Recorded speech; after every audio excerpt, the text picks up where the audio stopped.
Right, so sometimes you come across a piece of writing or an oratory so profound and so exacting that it literally stops you in your tracks. That's how this particular speech I've come across today has left me, and I make no apologies for this video being a little longer than usual as a result. It was breathtaking. To be able to write a speech that is so quietly and calmly eviscerating, I think is more powerful than 100 news articles or political commentaries covering Israeli atrocity. And I absolutely had to share this with you. Shared on social media as it was today by Electronic Intifada's Asa Winstanley. This has come from Palestinian author and human rights activist Susan Abulhawa, the author of Mornings in Jenin, a story of life set in the aftermath of the 1967 Six-Day War, and a book I now plan on getting as a matter of essential reading.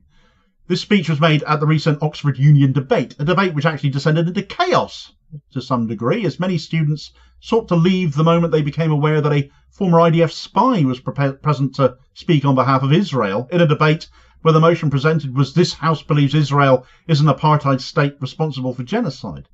Zionists were apoplectic with rage when the vote came through, passing by 278 to 59 in favour, and despite many people speaking in favour of the motion eloquently, emotionally and forcefully, Abulhawa's contribution is one everyone has to hear. Right, so Susan Abulhawa's speech to the Oxford Union, speaking in favour of their motion, which passed by 278 votes to 59, in favour of believing Israel is an apartheid state responsible for genocide, I think is probably the most powerful statement I've ever read in response not just to the events of the last 15 months, but long before that too. The daughter of Palestinians expelled by Israel following the 1967 war, this is her history, her heritage she was speaking of. She's the founder of Playgrounds for Palestine, which is an NGO that builds playgrounds for children in Palestine, as you might imagine, as well as UN refugee camps in Lebanon as well. And she was invited to speak in this debate at the Oxford Union, and she absolutely did just that. And frankly, after hearing this, only the hardest-hearted of Zionists could possibly have voted against the motion. Addressing the challenge of what to do about the indigenous inhabitants of the land, Chaim Weizmann, a Russian Jew, said to the World Zionist Congress in 1921 that Palestinians were akin to the rocks of Judea, obstacles that had to be cleared on a difficult path. David Gruen, a Polish Jew who changed his name to David Ben-Gurion to sound relevant to the region, said we must expel Arabs and take their places. There are thousands of such conversations amongst early Zionists who plotted and implemented the violent colonization of Palestine and the annihilation of her native people.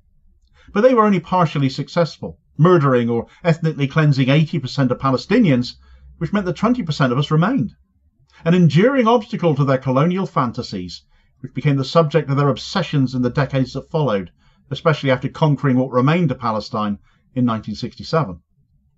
Zionists lamented our presence, and they debated publicly in all circles, political, academic, social, cultural circles, regarding what to do with us, what to do about the Palestinian birth rate, about our babies, which they dub a demographic threat.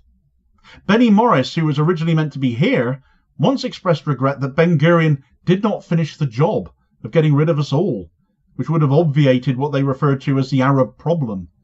Benjamin Netanyahu, a Polish Jew whose real name is Benjamin Miłkowski, once bemoaned a missed opportunity during the 1989 Tiananmen Square uprising to expel large swathes of the Palestinian population, while world attention was focused on China. Some of their articulated solutions to the nuisance of our existence include a break their bones policy in the 80s and 90s, ordered by Yitzhak Rubitsov, a Ukrainian Jew who changed his name to Yitzhak Rabin for the same reasons. That horrific policy that crippled generations of Palestinians did not succeed in making us leave.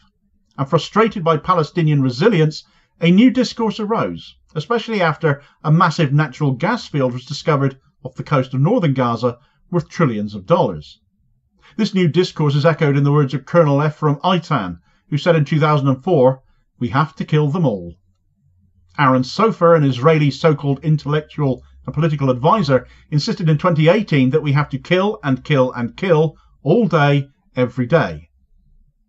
When I was in Gaza, I saw a little boy no more than 9 years whose hands and part of his face had been blown off from a booby-trapped can of food that soldiers had left behind for Gaza's starving children. I later learned that they had also left poisoned food for people in Shujaiya, and in the 1980s and 90s, Israeli soldiers had left booby-trapped toys in southern Lebanon that exploded when excited children picked them up. The harm they do is diabolical, and yet they expect you to believe they are the victims. Invoking Europe's Holocaust and screaming anti-Semitism, they expect you to suspend fundamental human reason to believe that the daily sniping of children with so-called kill shots and the bombing of entire neighbourhoods that bury families alive and wipe out whole bloodlines is self-defence. They want you to believe that a man who had not eaten a thing in over 72 hours, who kept fighting even when all he had was one functioning arm, that this man was motivated by some innate savagery and irrational hatred or jealousy of Jews, rather than the indomitable yearning to see his people free in their own homeland. It's clear to me that we're not here to debate whether Israel is an apartheid or genocidal state. This debate is ultimately about the worth of Palestinian lives, about the worth of our schools, research centres, books, art and dreams, about the worth of the homes we worked all our lives to build and which contain the memories of generations, about the worth of our humanity and our agency, the worth of bodies and ambitions. Because if the roles were reversed, if Palestinians had spent the last 8 decades stealing Jewish homes, expelling, oppressing, imprisoning, poisoning, torturing, raping and killing them, if Palestinians had killed an estimated 300,000 Jews in 1 year, targeted their journalists, their thinkers, their healthcare workers, their athletes, their artists, bombed every Israeli hospital, university, library, museum, cultural centre, synagogue, and simultaneously set up an observation platform where people came to watch their slaughter as if a tourist attraction. If Palestinians had corralled them by the hundreds of thousands into flimsy tents, bombed them in so-called safe zones, burned them alive, cut off their food, water and medicine, if Palestinians made Jewish children wander barefoot with empty pots, made them gather the flesh of their parents into plastic bags, made them bury their siblings, cousins and friends, made them sneak out from their tents in the middle of the night to sleep on their parents' graves, made them pray for death just to join their families and not be alone in this terrible world anymore, and terrorised them so utterly that their children lose their hair, lose their memory, lose their minds, and made those as young as 4 and 5-year-olds die of heart attacks. If we mercilessly forced their NICU babies to die alone in hospital beds, crying until they could cry no more, died and decomposed in the same spot. If Palestinians used wheat flour aid trucks to lure starving Jews, then opened fire on them when they gathered to collect a day's bread. If Palestinians finally allowed a food delivery into a shelter with hungry Jews, then set fire to the entire shelter and aid truck before anyone could taste the food. If a Palestinian sniper bragged about blowing out 42 Jewish kneecaps in 1 day, as one Israeli soldier did in 2019. If a Palestinian admitted to CNN that he ran over hundreds of Jews with his tank, their squished flesh lingering in the tank treads. If Palestinians were systematically raping Jewish doctors, patients and other captives with hot metal rods, jagged and electrified sticks and fire extinguishers, sometimes raping to death, as happened with Dr. Adnan al-Bursh and others. If Jewish women were forced to give birth in filth, get C-sections or leg amputations without anaesthesia. If we destroyed their children, then decorated our tanks with their toys. If we killed or displaced their women, then posed with their lingerie. If the world were watching the live-streamed systematic annihilation of Jews in real time, there would be no debating whether that constituted terrorism or genocide. And yet 2 Palestinians, myself and Mohammed al-Kurd, showed up here to do just that, enduring the indignity of debating those who think our only life choices should be to leave our homeland, submit to their supremacy, or die politely and quietly. But you would be wrong to think that I came to convince you of anything. The House resolution, though well-meaning and appreciated, is of little consequence in the midst of this Holocaust of our time.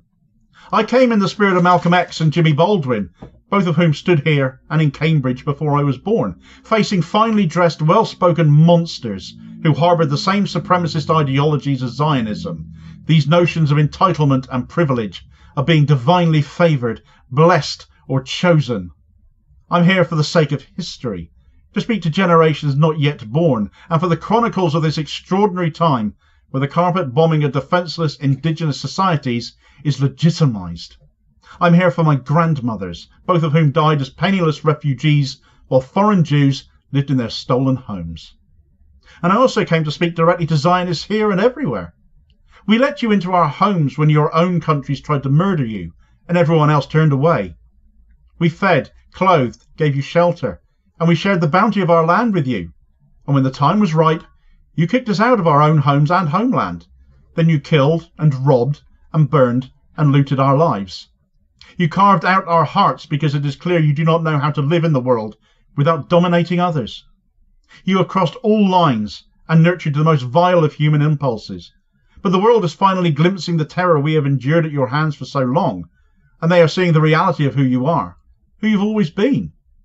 They watch in utter astonishment the sadism, the glee, the joy and pleasure with which you conduct, watch and cheer the daily details of breaking our bodies, our minds, our future, our past. But no matter what happens from here, no matter what fairy tales you tell yourself and tell the world, you will never truly belong to that land. You will never understand the sacredness of the olive trees, which you've been cutting down and burning for decades just to spite us and to break our hearts a little more. No one native to that land would dare do such a thing to the olives. No one who belongs to that region would ever bomb or destroy such ancient heritage as Baalbek or Batir, or destroy ancient cemeteries as you destroy ours, like the Anglican cemetery in Jerusalem, or the resting place of ancient Muslim scholars and warriors in Manila. Those who come from that land do not desecrate the dead. That's why my family for centuries were the caretakers of the Jewish cemetery in the Mount of Olives, as labourers of faith, and care for what we know is part of our ancestry and story. Your ancestors will always be buried in your actual homelands of Poland, Ukraine, and elsewhere around the world from whence you came. The mythos and folklore of the land will always be alien to you. You will never be literate in the sartorial language of the thobes we wear, that sprang for the land through our foremothers over centuries. Every motif, design and pattern speaking to the secrets of local lore, flora, birds, rivers and wildlife. What your real estate agents call in their high-priced listings old Arab home will always hold in their stones the stories and memories of our ancestors who built them. The ancient photos and paintings of the land will never contain you. You will never know how it feels to be loved and supported by those who have nothing to gain from you, and in fact everything to lose. You will never know the feeling of masses all over the world pouring into the streets and stadiums to chant and sing for your freedom. And it is not because you are Jewish, as you try to make the world believe, but because you are depraved, violent colonizers who think your Jewishness entitles you to the home my grandfather and his brothers built with their own hands on lands that have been in our family for centuries. It is because Zionist is a blight onto Judaism and indeed onto humanity. You can change your names to sound more relevant to the region, and you can pretend falafel and hummus and za'atar are your ancient cuisines. But in the recesses of your being, you will always feel the sting of this epic forgery and theft. That's why even the drawings of our children, pasted hung on walls at the UN or in a hospital ward, send your leaders and lawyers into hysteric meltdowns. You will not erase us, no matter how many of us you kill and kill and kill all day, every day. We are not the rocks Chaim Weizmann thought you could clear from the land. We are its very soil. We are her rivers and her trees and her stories, because all of that was nurtured by our bodies and our lives over millennia of continuous, uninterrupted habitation of that patch of earth between the Jordan and Mediterranean waters, from our Canaanite, our Hebrew, our Philistine and our Phoenician ancestors, to every conqueror or pilgrim who came and went, who married or raped, loved, enslaved, converted between religions, settled or prayed in our land, leaving pieces of themselves in our bodies and our heritage. The fabled, tumultuous stories of that land are quite literally in our DNA.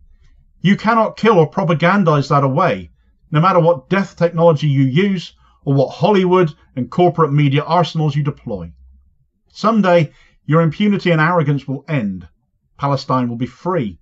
She will be restored to her multi-religious, multi-ethnic, pluralistic glory. We will restore and expand the trains that run from Cairo to Gaza to Jerusalem, Haifa, Tripoli, Beirut, Damascus, Amman, Kuwait, Sana'a, and so on. We will put an end to the Zionist American war machine of domination, expansion, extraction, pollution, and looting. And you will either leave, or you will finally learn to live with others as equals. Well, what can you say after a speech like that? Free Palestine? Doesn't seem enough, does it? Frankly, if you're still pro-Israel after hearing that, then you've got some essential part of your humanity missing. For people who have perhaps moaned that I cover this issue of Israel and Gaza as much as I do, frankly, this is why. And I make no apologies for it. I just wish I could put it into words as well as she has. It isn't just at the Oxford Union that Israel and Netanyahu, or Milakovsky as he really ought to be called, has been held to account, though. But his own people are as well. Public backlash is blowing up in his face this week, as you can find out all about in this video recommendation here as your suggested next watch. Please do like, share and subscribe to the channel if you haven't already, and I'll hopefully catch you on the next vid. Cheers, folks.